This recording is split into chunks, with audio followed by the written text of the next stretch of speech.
안녕하세요 여러분, 수익률 상승에 도움을 드리고 싶은 헬퍼입니다. 오늘은 요청 주식 종목 중 코오롱 인더에 대해서 종목 분석하도록 하겠습니다.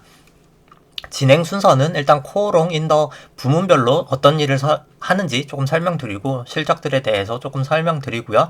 그 다음에는 코오롱 인더 주가 안에 있는 기대 수익률 내지 수익률 금리라고 할 수 있는 이 연두 색깔 선을 통해서 현재 주가가 한 어느 정도 밸류에이션 돼 있는지 조금 분석을 한 후에 코오롱 인더 같은 경우에도 우선주가 있습니다. 그렇기 때문에 그 우선주랑 보통주 괴리율에 대해서도 조금 설명을 해드리고요.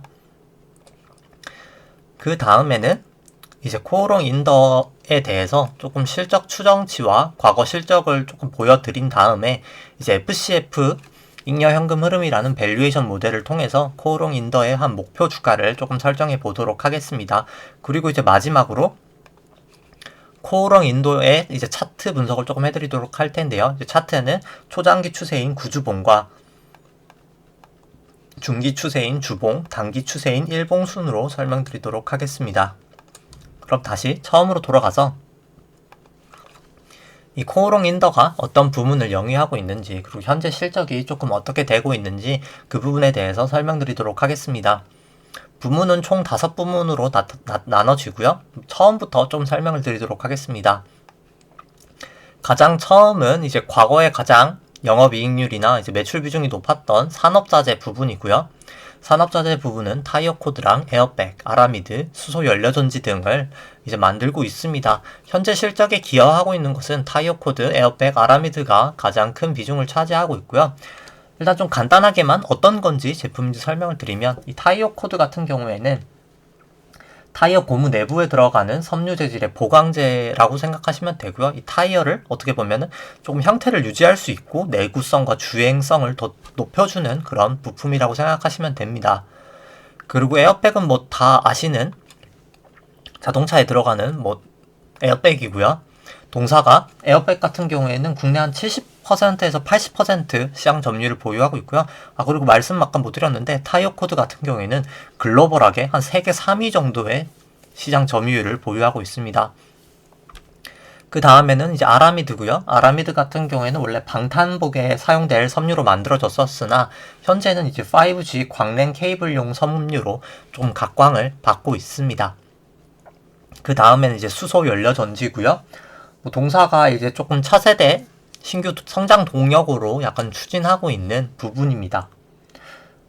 이제 멤브레인이라는 그 PEM하고 이제 막정극 접합자라고 MEA라는 부분이 있는데요. 이 부분에 대해서 동사가 2021년부터 증설할 계획을 가지고 있어서 향후에는 이 두 개가 동시에 조금 만들어질 수 있다고 합니다. 사실 설명을 드리려고 하면은 되게 복잡한 부분이기 때문에 그냥 간단하게만 설명을 드리면, 이 수소 모빌리티, 쉽게 말해서 수소 자동차에서 수분 제어 장치에 들어가는 부품이라고 하고요.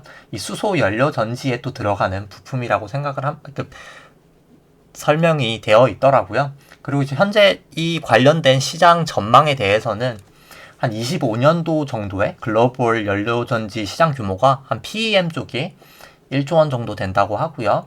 이 MEA 부분이 한 3조 원 이상 정도로 추정이 된다고 합니다. 뭐 지금 같은 경우에는 실적이 나오고 있지 않지만 조금 차세대 성장 동력이라고 생각하시면 될 것 같습니다. 뭐 향후에는 뭐 현재 전기차나 뭐 수소차 관련된 뉴스가 나오면 뭐 주가가 그렇게 많이 상승하는 이슈가 있기 때문에 뭐 조금 주가 상승 모멘텀으로 조금 작용할 수 있는 부분이지 않나라고는 판단을 하고요. 영업이익률을 보시면 2016년도에는 뭐 상당히 높은 수준의 영업이익률을 보이다가 아무래도 타이어 코드 쪽이나 에어백 쪽이 조금 증설이 많았기 때문에 과거에 조금 수익성이 많이 감소를 하였습니다. 특히 올해 같은 경우에 이제 작년 20년 같은 경우에는 조금 실적이 안 좋았었는데 아무래도 코로나19의 영향으로 자동차 부분 판매량 자체가 줄면서 자동차 안에 들어가는 이 타이어 코드나 에어백 판매량이 감소하면서 조금 실적이 안 좋았었습니다. 이제 뭐 향후에는 이 부분은 조금 실적이 개선될 것이라고 판단이 되고요. 약간 조금 일시적인 요인이지 않나라고 판단을 합니다. 그 다음은 이제 화학 소재 부분이고요. 화학세제 부문은 이제 석유수지, 페놀수지, 에폭시수지 등을 만들고 있습니다. 동사가 이제 국내 한 7, 80% 점유율을 차지하는 사실 독점적인 회사였었는데 이 부분 같은 경우에는 지금 한화솔루션이 신규 시장 진입을 하면서 이제 경쟁사에서 그 경쟁사가 이제 새롭게 들어오면서 아무래도 좀 가격을 인하해야 된다는 그런 조금 압력을 많이 받고 있다고 합니다. 고객사부터. 그럼에도 불구하고 사실 작년 3분기까지 실적이 상당히 좋았는데요. 이 부분 같은 경우에는 아무래도 이제 원재료인 유가가 많이 하락한 영향이 있고요. 유가의 원재료가 많이 연동이 되기 때문에, 그리고 이제 플라스틱 부분 쪽이 아무래도 조금 수요가 상당히 많았기 때문에 원재료 가격은 떨어지고 제품 가격은 높아지면서 사실 마진율이 조금 상승했던 부분이 있습니다. 그렇기 때문에 사실 처음으로 이 산업자재보다 영업이익이 많이 나왔었고요. 작년 같은 경우가. 과거에는 원래 산업자재 부분이 가장 큰 부분이었는데 작년 같은 경우에는 화학소재 부분이 조금 실적이 더 잘 나왔습니다. 그 다음에는 세 번째 부분이 필름하고 전자재료 부분이고요. 펫 필름이라는 것과 CPI라는 부분을 만드는 부문입니다. 펫필름 같은 경우에는 산업용 포장재용으로도 쓰이고요. 태양전지에도 쓰이고, 광학 디스플레이용으로도 쓰이고요. 흔히 볼 수 있는 음료수 병이나 비닐봉투 소재라고 생각을 하시면 됩니다. 이제 그 소재가를 얼마나 이제 전문적인 부분에 더 사용하느냐, 그 정도의 차이라고 생각하시면 될 것 같고요. CPI 같은 경우에는 투명 폴리이미드라고 해서 사용처는 이제 폴더블 폰의 커버 필름입니다. 이 부분이 원래 조금 성장 동력이 되지 않을까라고 많은 애널리스트 분들이나 이제 투자자분들도 조금 기대를 하셨던 부분인데요. 조금 지금 이 부분에 대해서 조금 아쉬운 부분은 이제 폴더블 스마트폰을 선도하고 있는 게 이제 다 아시다시피 삼성전자인데, 삼성전자 이제 화면 보호 소재로 이 CPI 필름보다는 UTG라고 울트라 띵 글래스 라고 이제 초방막 유리를 더 선호하여서 이제 그것을 조금 채택을 하였습니다. 따라서 이제 CPI 부분에 대해서 조금 향후에 이제 성장 가능성이 조금 떨어진 것이 아닌가라고는 판단을 하고요. 다행히 조금 긍정적인 부분은 조금 중국 업체들에서 아무래도 CPI 필름 이제 코오롱 이쪽 CPI 같은 것을 채택을 하고 있다고 합니다. 그렇기 때문에 설비 투자가 한 900억 정도 있었었는데요. 그 부분에 대해서 일정 부분 그래도 회수는 되지 않을까라고 판단을 합니다. 그 다음은 이제 많이 아실 것 같은 코오롱 부분의 패션 부분이고요. 스포츠나 아웃도어, 캐주얼 등 여러 가지 부분에 대해서 이제 패션 부분을 판매하고 있습니다. 작년이죠. 이제 작년 20년 같은 경우에는 실적이 상당히 안 좋았었고요.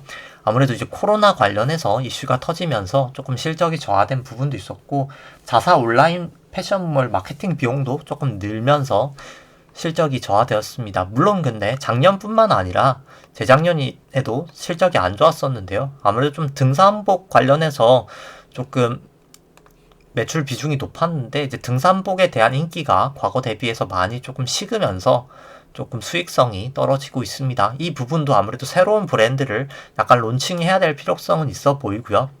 그렇기 때문에 영업 적자가 올해는 코로나19 영향도 있긴 하겠지만 19년도부터도 조금 약간 저하된 모습은 나타내고 있습니다. 그 다음은 이제 의류 소재나 기타 부분이고요. 이 부분은 원단 가공이 부분이라고 생각하시면 됩니다. 나노 멤브레인은 이제 필터 쪽이라고 생각하시면 되고요. 과거에는 영업 적자가 상당히 컸었는데 현재 같은 경우에는 많이 이제 영업 적자를 그래도 과거 대비해서는 조금 축소하고 있는 추세라고 생각을 하시면 됩니다.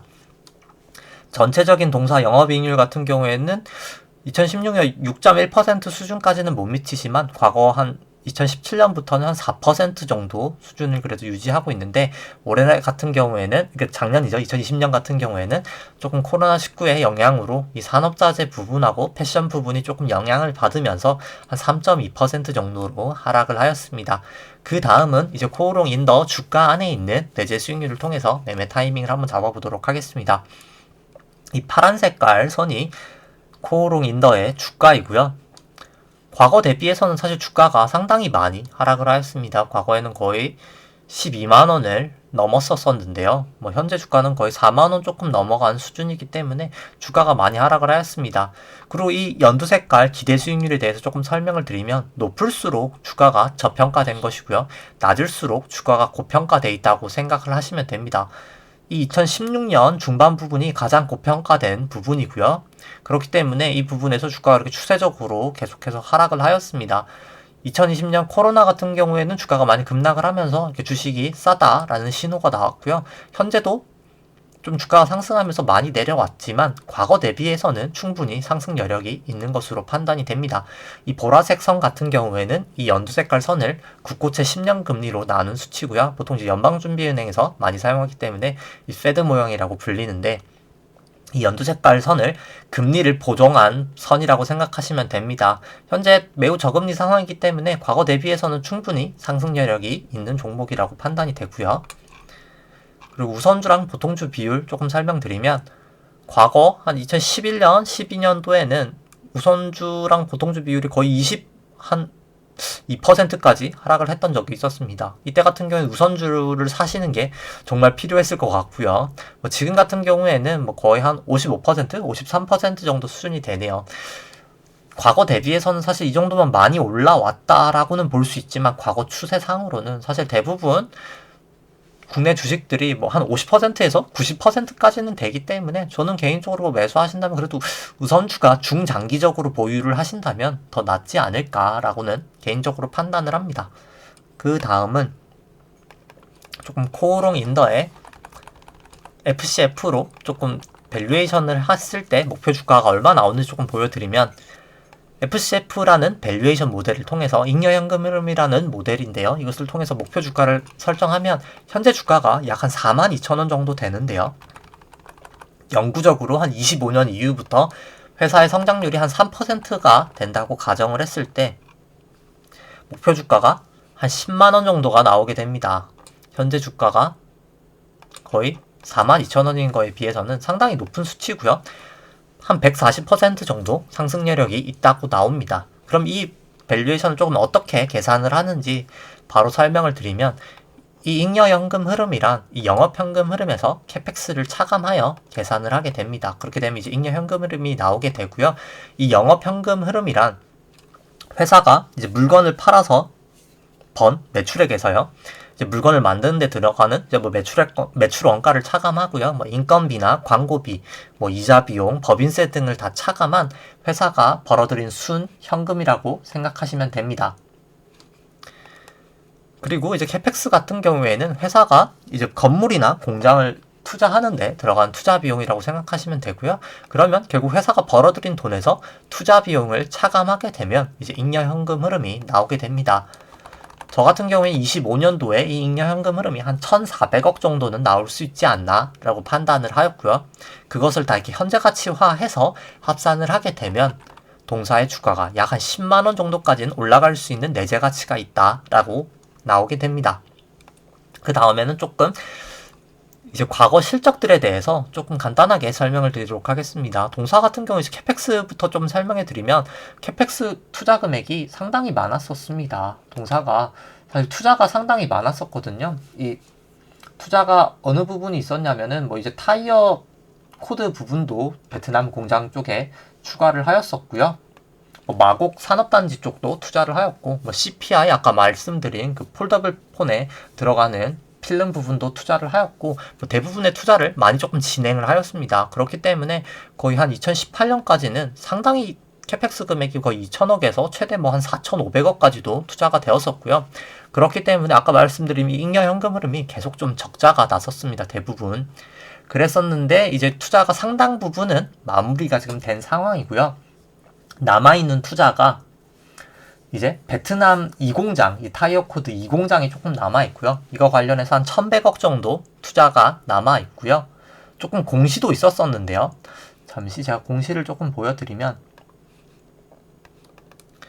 베트남 이제 타이어 코드 제조하는데 한 680억 정도 투자를 한다고 공시가 났었습니다. 근데 이것뿐만 아니라 실제로 총 합쳐서 한 1,100억 정도 투자가 예정이 되어 있고요. 이 공시 같은 경우에는 올해 1월 12일에 났었었는데 추가로도 한 1,100억 정도, 이거 투자를 포함해서 한 1,100억 정도 타이어 코드 2차 투자가 조금 예정되어 있고요. 아까 말씀드린 그 석유 수지 부분에도 증설 투자가 한 500억 정도 진행될 예정입니다. 그렇기 때문에 올해나 뭐 내년 같은 경우에도 조금 투자 금액이 있을 거라고는 판단이 됐고요.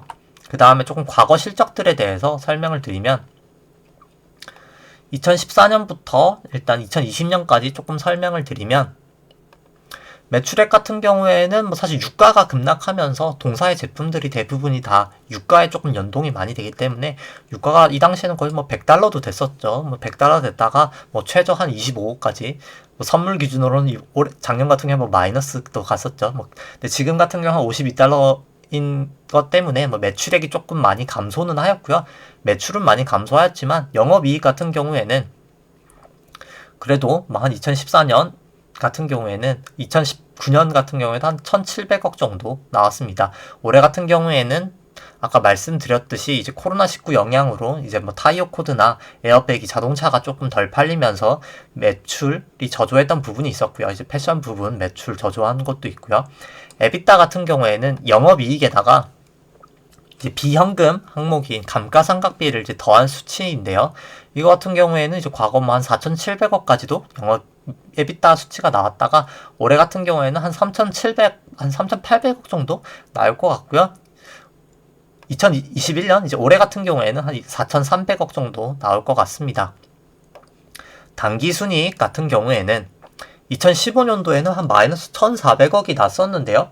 이거 같은 경우에는 2015년 5월 1일에 이제 듀폰사와 약간 소송이 있었습니다. 소송에 대해서 이제 미국 버지니아주 동부법원에서 이제 아라미드, 아까 말씀드렸던 그 5G에 지금 많이 사용된다는 아라미드 소송 종결 협의가 있었고요. 이제 동사가 이제 듀폰에 대한 좀 기술에 대한 부분이 조금 침해 관련된 부분이 있어서 배상금을 한 500만 달러 정도를 배상금을 지급하게 됐습니다. 현재 환율로 치면 거의 한 3천억 정도 되고요. 이것을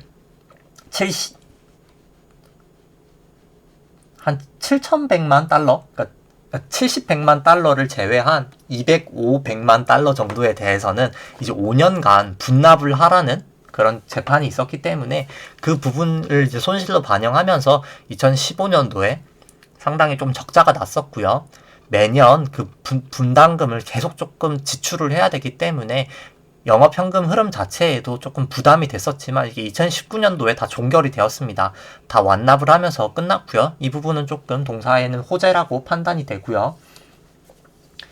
그 다음에는 일단 뭐 조금 차입금 의존도 설명드리면 동사 차입금 의존도가 뭐 과거에 45%까지도 갔었고요. 2019년도에는 올해 같은 경우에는 40%로 조금 하락을 하였습니다. 하락을 한 가장 큰 이유가 그리고 올해가 아니죠. 이제 2020년도인데요. 2020년도에 당기순이익이 이렇게 1,900억 정도 상당히 높게 나왔는데 이거 같은 경우에는 2020년도에 그 SKC 코오롱 PI라고 합작법인이 있었습니다. 그거에 대한 지분 매각으로 한 대금 한 3,035억 정도가 유입되었고요. 그거 관련돼서 좀 당기순이익이 올해가 아니죠. 이제 2020년도 같은 경우에는 조금 높게 나왔었습니다. 그 부분으로 이제 차입금을 조금 상환하면서 한 3천억 정도 차입금을 전년 대비 상환을 하면서 차입금 의존도가 조금 하락을 하였고요. 차입금 의존도 같은 경우에는 이 회사가 빌린 총 차입금을 총 자산으로 나눈 수치입니다. 보통 40 이하면 조금 재무구조가 양호하다라고 할 수 있는데 뭐 이제는 회사가 양호하다라고 할 정도의 재무구조를 가지게 되었습니다. 그리고 영업이익률 같은 경우에는 약 한 3%에서 6% 정도를 왔다 갔다 하고 있고요. 올해 같은 경우, 2020년이죠. 2020년 같은 경우에는 한 3.5% 실적이 조금 저하됐기 때문에 낮아졌지만, 뭐 향후에는 뭐 4.7, 4.5 정도까지는 개선이 되지 않을까라고 판단을 합니다. 그 다음엔 이제 실적 추정치 같은 경우에는 제가 한 25년도에는 동사 영업이익률이 한 4.5% 정도는 되지 않을까라고 추정을 하였고요. 조금 보수적으로 추정을 하였습니다. 이 부분 같은 경우에는 매출액은 한 5조 정도로 잡았었고요. 그렇게 계산을 했을 때 아까 다시 말씀드린 목표 주가는 한 10만원 정도 나오지 않을까 판단을 하고요. 충분히 내재 가치는 있는 종목이라고 판단이 됩니다.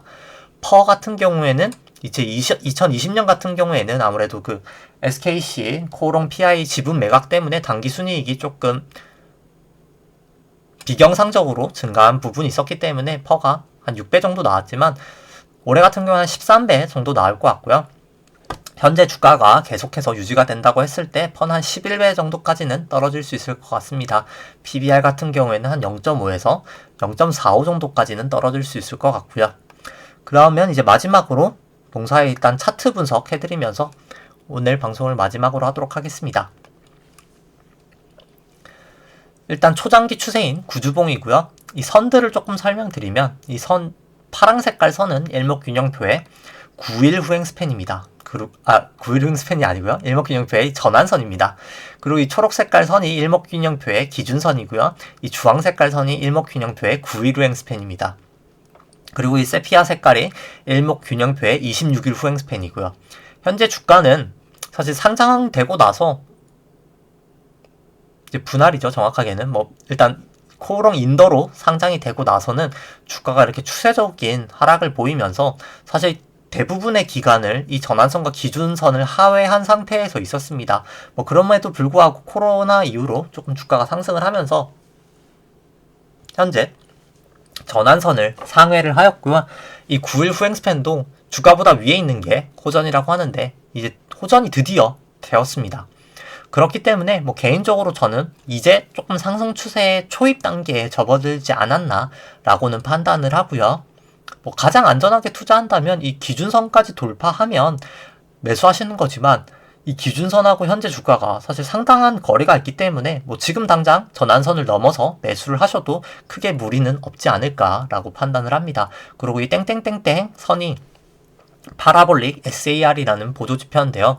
이거 같은 경우에는 위에 있을 때 매도 신호, 밑에 있을 때 매수 신호를 나타내는 이제 트레이딩 보조지표인데 현재 같은 경우에 이제 조금만 주가가 상승하게 되면 이제 매수 신호가 나오는 상황이 됩니다.